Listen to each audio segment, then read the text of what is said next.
Very good morning and welcome to the news this week on SPIRITZ TV. I am Shalini Kumar with the latest updates from the world of alcoholic beverages and hospitality.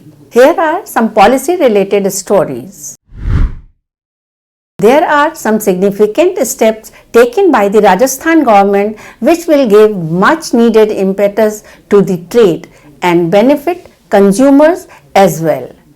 Let's check them out. Liquor in Rajasthan is expected to get cheaper by 8 to 10% as the state government has slashed the excise duty and has also abolished the COVID surcharge in the new excise policy for 2022-23. In another relief, the Rajasthan Excise Department has announced that the liquor shops need to renew the licenses every 2 years instead of one, under the new excise policy for 2022-23 and 2023-24. Rajasthan Beverages Corporation will set up model shops on PP mode in major cities where premium brands will be sold. The estate will continue to have 7,665 booth shops and no person can own more than 2 outlets in a district and 5 shops in the state. The International Spirits and Wines Association of India has welcomed the Rajasthan government's new excise policy for 2022-23 and 2023-24. The SY called the policy as a progressive and stakeholder friendly that has significantly addresses the industry's long pending request to mitigate the high inflationary pressure on the input cost. Applauding the Rajasthan government on the move, Neeta Kapoor, Chief Executive Officer of SY, said that a state government move would bring price rationalization and thereby boost the state excise revenue. The new excise policy will also enable consumers who are increasingly opting for better quality and genuine products, legitimate across to premium brands. Alcoholic beverages are likely to cost more from 1st April 2022 as Karnataka Chief Minister is reportedly exploring the idea of hiking additional excise duty on hard liquor and beer in his maiden budget, which will be presented in March first week. The Chief Minister is expected to hike additional excise duty on alcoholic drinks by 10 to 15% for all 18 price slabs as he is aiming at fixing the revenue target at about 28,000 crore rupees for 2022-23, which will be a jump from 24,600 crore rupees for 2021-22. Recently, a writ petition was filed in the Madhya Pradesh High Court challenging certain provisions of Madhya Pradesh recently announced excise policy for 2022-23.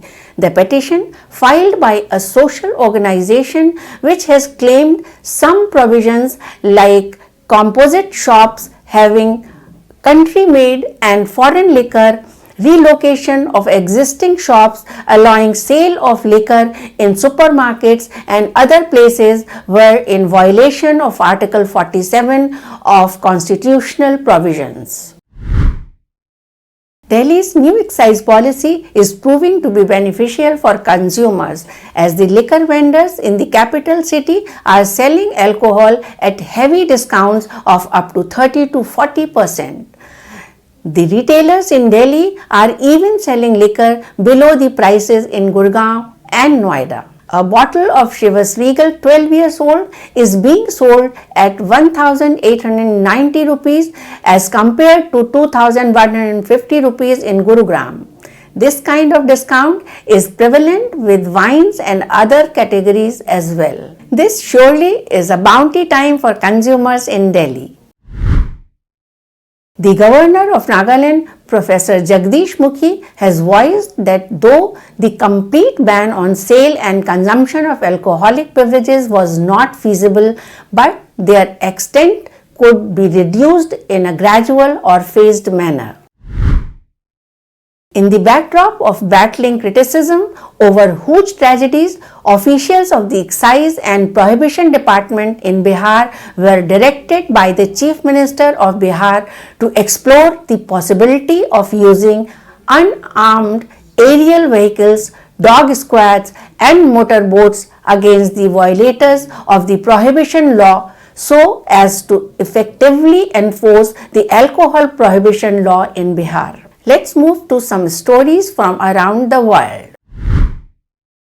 Australia's wine exports are down by 30% to about 860 million US dollars in 2021. It is because of China's crippling tariffs on bottled Australian wine, resulting in its previously top market falling to 14th place. Australia's other two big export markets, the United Kingdom and the United States, which have been touted as potential growth areas following the demise of the Chinese market, were also down for the year. According to the data released by Wine Australia, total exports were down 30% to 2.03 billion US dollars for the calendar year, while the average value per liter decreased by 15% to 3.27 US dollars. The ready-to-drink canned cocktail category is forecast to hit 57.2 billion US dollars by 2032, according to a new report from researcher Future Market Insights.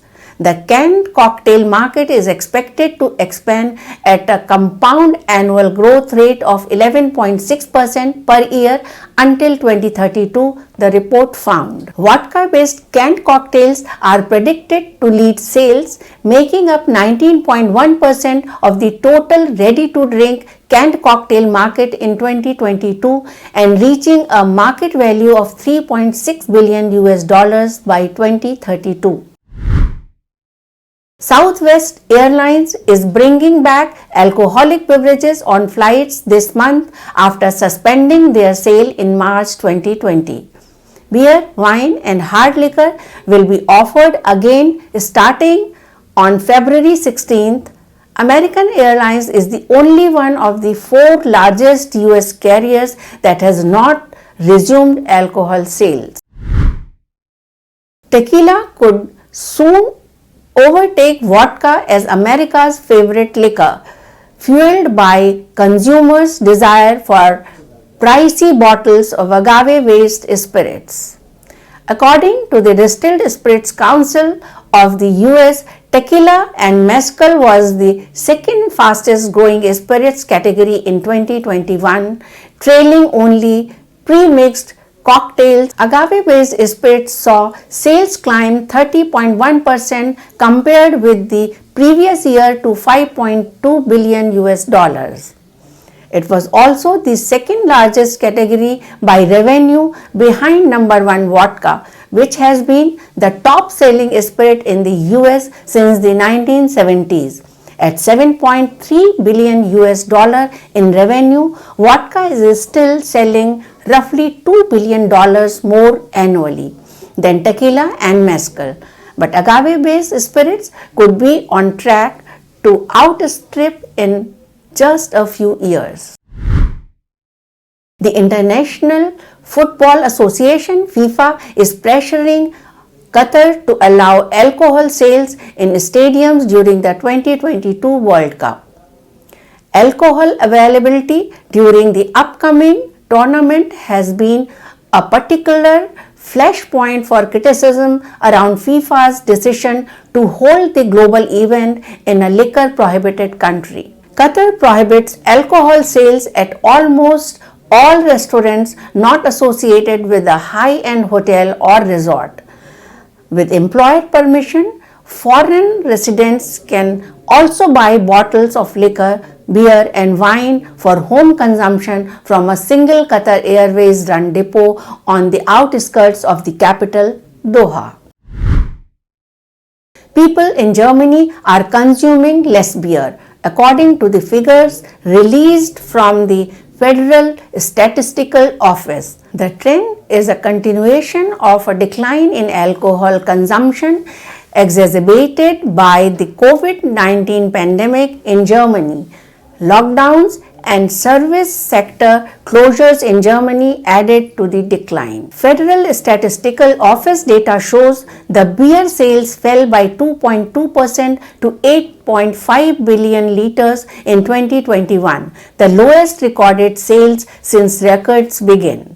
One of the key reasons for the sharp decline is to the stress placed on the hospitality sector throughout the pandemic, which has led to reduced beer sales from restaurants and bars and more people opting to drink beer at home. Now it's time to have an update to some new product launches.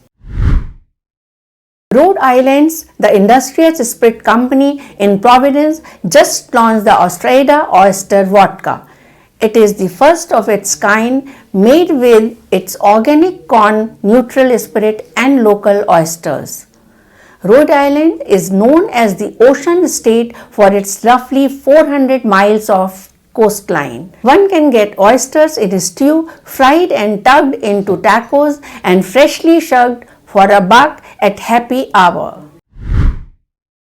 Derbyshire County's first full-scale craft distillery, White Peak, is finally releasing its long-awaited single malt Wireworks whiskey. The lightly peated single malt whiskey has been developed using a combination of English unpeated and peated malted barley. A flavor-focused 4-day fermentation uses a unique yeast blend incorporating live yeast sourced from a local Peak District brewery.